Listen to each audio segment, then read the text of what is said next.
Hôm nay tôi chia sẻ về cái mối liên quan giữa tài liệu học và thành quả học tập của học viên trung tâm Anh ngữ. Tôi sẽ mô tả rõ hơn.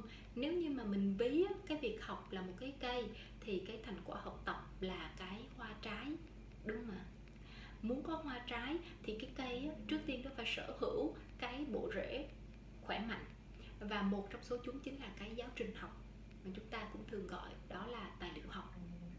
Hoa trái mà muốn xuất khẩu ở quốc gia nào thì phải đáp ứng đủ cái tiêu chuẩn của cái quốc gia đó. Người trồng cây phải cung cấp bón đủ cái dưỡng chất cần thiết đúng tiêu chuẩn cho cây.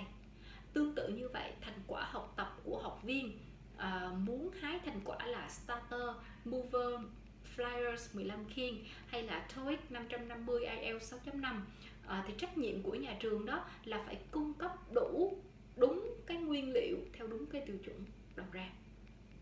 Vậy thì chúng ta thấy rất là rõ là cái chữ mấu chốt ở đây là chữ đủ.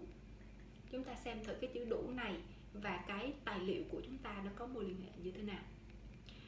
Nói đến tài liệu học thì mình nghĩ ngay đến là cái nơi sản sinh ra nó, đúng không các anh chị? Có thể là từ các nhà xuất bản, có thể đến từ sản phẩm nhượng quyền của nước ngoài, hoặc là cái tài liệu nội bộ mà các anh chị tự xây.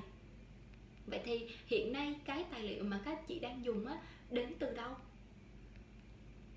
Đến từ đâu cũng được nha các anh chị, miễn là các anh chị kiểm tra được và kiểm soát được hai cái tình trạng có thể phát sinh khi triển khai tài liệu. Đó, thứ nhất là tình trạng trùng kiến thức. Trùng kiến thức có nghĩa là gì? Là giữa các cái bộ sách trong cái lộ trình học của các anh chị nó bị dẫm chân lên nhau. Tình huống này khiến cho học viên của các anh chị chạy hết cái lộ trình học rồi mà vẫn không đạt được thành tích như mong muốn, bởi vì thiếu cái kiến thức cốt lõi. Dấu hiệu dễ nhận ra đó là các học viên có cái thành tích học tập tốt của các anh chị, follow theo đúng cái lộ trình học tập của các anh chị, nhưng mà đi thi vẫn không đạt được cái điểm số, cái kết quả đầu ra đạt ngưỡng mong đợi của họ. Rồi, tình trạng thứ hai là tình trạng chênh kiến thức.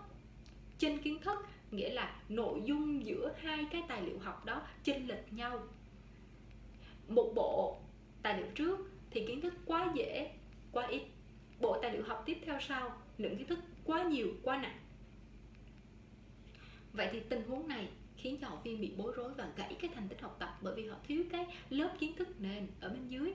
Kiến thức thì mình biết là nó có độ rộng hoặc là độ sâu giống như nhiều lớp của củ hành.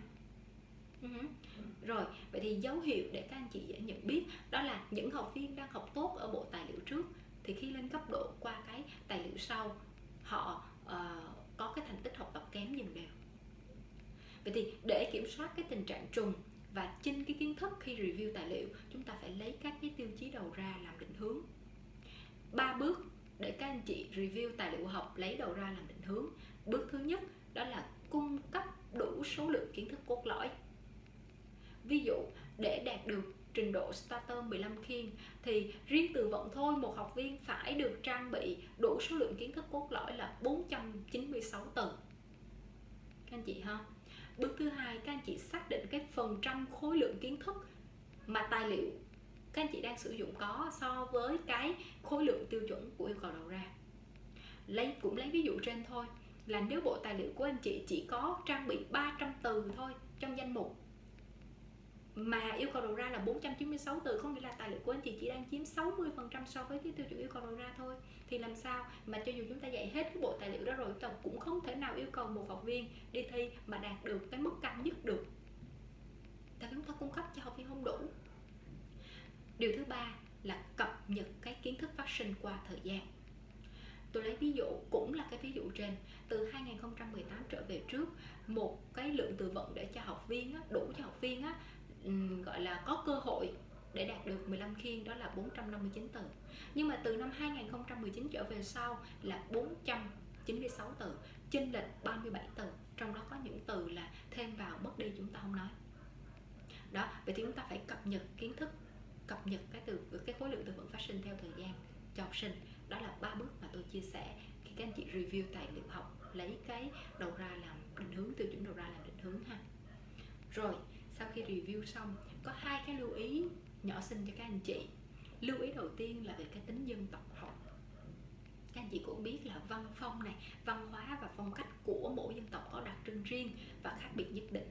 nên chưa hẳn một cái tài liệu học thành công ở một cái quốc gia khác mang về áp dụng y chang tại Việt Nam cho người học Việt là đã hoàn hảo đâu. Họ không có thể nào có cái sự phù hợp hoàn hảo được. Tôi từng quản lý nhiều cái tài liệu học, trong đó có cái tài liệu học xuất xứ từ châu Âu. Thì khi đưa y nguyên cái tài liệu này vào áp dụng cho viên người Việt thì xảy ra nhiều cái gọi là tác dụng phụ không mong muốn. Một phần là do cái quá tải cái nội dung kiến thức mở rộng. Nếu cái người dạy và người làm cho cái người dạy và người học bị rối đi. Nếu như chạy theo giáo án thì không đủ thời gian, mà nếu không chạy theo giáo án thì không biết cắt phần nào, bỏ phần nào, bớt phần nào. Và nếu không localize về phương pháp và tài liệu thì học viên luôn phải trong cái tình trạng là với tay như thế này rất là nhanh mệt mỏi và dễ bỏ cuộc. Và lưu ý thứ hai liên quan đến cái năng lực của đội ngũ soạn thảo tài liệu. Chúng ta ai cũng biết là mình đều biết nói tiếng Việt, nhưng mà không phải ai cũng có thể soạn thảo được cái giáo trình tiếng Việt. Cũng tương tự như vậy, không phải người học chuyên ngành tiếng Anh nào ra cũng có thể soạn thảo được cái tài liệu tiếng Anh. Đặc biệt là những cái tài liệu soạn thảo nội bộ, điều này các anh chị rất là ít kiểm soát. Tóm tắt lại, chúng ta cần kiểm soát cái tình trạng trùng kiến thức, chênh kiến thức, lưu ý lấp đầy những cái khác biệt trong cái văn hóa và phong cách học, đặc biệt là đối với tài liệu những quyền từ nước ngoài về. Rốt cùng thì chúng ta lưu ý các cái năng lực nhân sự soạn thảo cái tài liệu nội bộ. Một cái nhắn nhủ nữa cũng là cuối cùng, đó là tôi không thể nào gói gọn tất cả những gì các anh chị cần vào trong một cái video duy nhất, nên tôi cũng sẽ đăng nhiều cái bài viết và video bổ ích trên cái fanpage của tôi tên là Triển khai vận hành Trung tâm Anh ngữ. Mời các anh chị like và follow trang.